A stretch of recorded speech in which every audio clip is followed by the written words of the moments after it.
یہ احکام انسانی معاشروں کی ضرورت ہے اور اس کے آثار یقیناً کافی سارے ہیں، اور چونکہ انسانی نسل کا بھی تعلق اسی سے ہے، انسانی نسل کی بڑھوتری کا سارا دار و مدار انسانی اس معاہدے پر ہے، اس نکاح کے معاہدے پر ہے جس کی بات پہلے سے چلی ہے، اور پھر وہ اس کو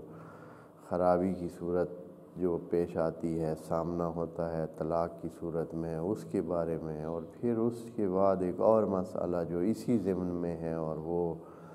اولاد کا ہے کہ اولاد جب ہوتی ہے تو اس کا کیا بنے گا اگر دو افراد میں جدائی ہو جاتی ہے، یا پھر حتیٰ جدائی نہ بھی ہو تو اولاد کے حوالے سے دودھ پلانے اور اس کے کیا حقوق ہیں اور کتنا کچھ والدین کو کیا کچھ کرنا چاہیے، ان تمام چیزوں کو احاطہ کرنے کے لیے بڑی دقت سے اور بڑی ظرافت سے یہاں خدائے کریم نے قوانین بنائے ہیں، اور ان کو جتنا بھی انسان دیکھے اور ان کے آس پاس میں تدبر کرے اور مزید ان کو کھنگالے اور اس سے پرکھے تو کتنے ہی قوانین ان میں سے جو ہے وہ برآمد ہوتے ہیں اور نکلتے ہیں۔ فقہا نے یقیناً اپنی طرف سے کوششیں کر کے کافی سارے احکام اس میں سے لیے ہیں اور وہ بیان بھی کیے ہوئے ہیں۔ ہم وہ جو ظاہری یہاں سے جو کچھ ہمیں یہاں پتہ چل سکتا ہے اور ظاہراً الفاظ سے نکل سکتا ہے وہ انشاءاللہ بیان کرتے جا رہے ہیں۔ یہ آیت تقریباً نصف حصہ اس کا ہم پہلے کر چکے ہیں بیان، اور اب یہاں سے فَإِنْ أَرَادَ فِصَالًا، اوپر سے ایک سرسری ترجمہ کر کے میں بہت سرسری سا لے کے آتا ہوں۔ فرماتے ہیں وَالْوَالِدَاتُ يُرْضِعْنَ أَوْلَادَهُنَّ حَوْلَيْنِ كَامِلَيْنِ، جو مائیں ہیں، جو بچہ پیدا کرنے والی مائیں، یہاں یہ بہت مہم بات ہے کہ جو بھی بچہ پیدا کرتی ہے وہ اس کو حق حاصل ہے۔ ممکن ہے اس کو سٹیٹس جو عام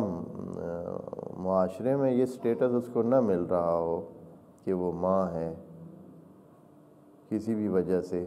جیسے کہ بعض اوقات تھا، لیکن یہاں خدائے کریم نے ایک عجیب بات، ابھی جیسے بعض معاشرے ہیں وہاں یہ نکاح اور یہ سلسلہ نہیں ہے، یہ حالانکہ مسلمانوں کے لیے یہ قوانین، لیکن خدائے کریم نے بیان ایسے کیے ہیں کہ جیسے یہ تمام انسانوں کے لیے ہیں۔ والوالدات، اگر اسلامی حکومت ہے اور کیا ہے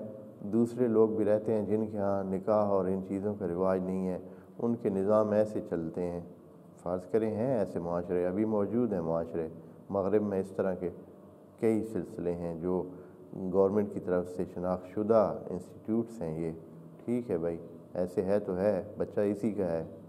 چاہے ان کا پہلے سے وہ والا ایک نکاح کا باقاعدہ جو ہے اندراج ہوا ہے یا نہیں ہوا ہے، پھر بھی اب جو بچہ پیدا ہوا ہے تو جو بایولوجیکل ان کا بچہ ہے تو حقیقتاً یہ بچہ انہی کا ہی شمار ہوگا، تو اب یہ مائیں بھی والدات شمار ہوں گی، تو یہ ان کو حقوق حاصل ہیں جو بچے کے حوالے سے ان کو حاصل ہیں۔ تو بڑی دھیان سے خدائے کریم نے یہ لفظ والدات جو ہے یہاں رکھا ہے۔ والوالدات، جو والدات ہیں، یرضعن اولادہن، وہ اپنی اولاد کو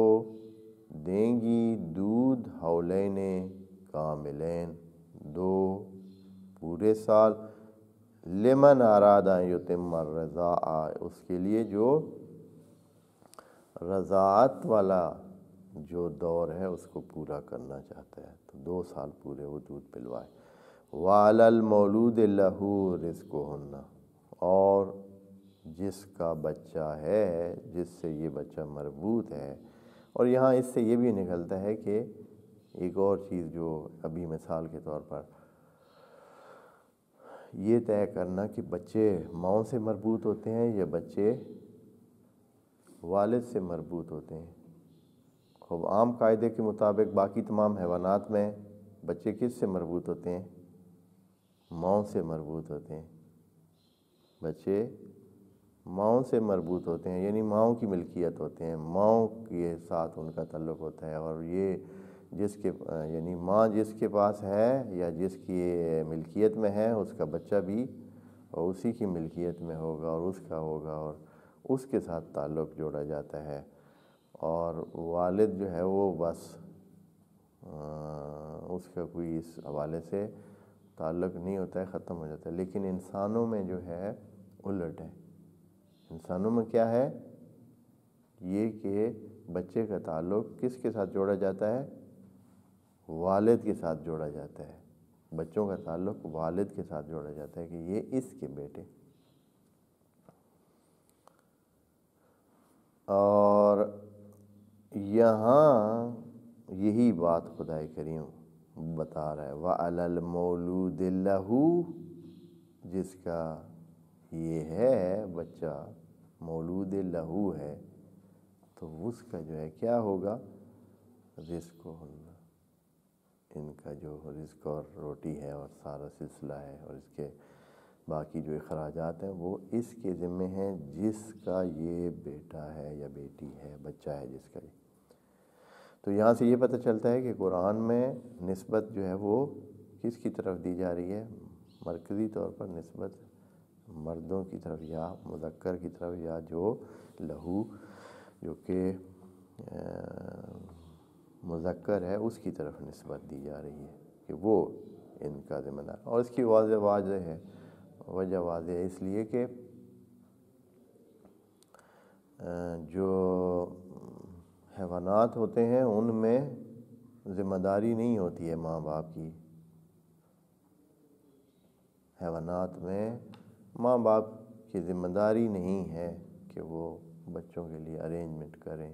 سب کچھ ان کو بنائیں، یعنی ان کے لیے واجب نہیں ہے، شرعی طور پر واجب نہیں ہے، یا ان کا کوئی ایسا نہیں ہے کہ لازم ہو، فطری طور پر بھی ان پر کوئی لازم نہیں ہے کہ بھائی وہ ایسا کریں، نہ کریں، کرتے ہیں تو وہ اپنے فطری تقاضے کے مطابق کرتے ہیں لیکن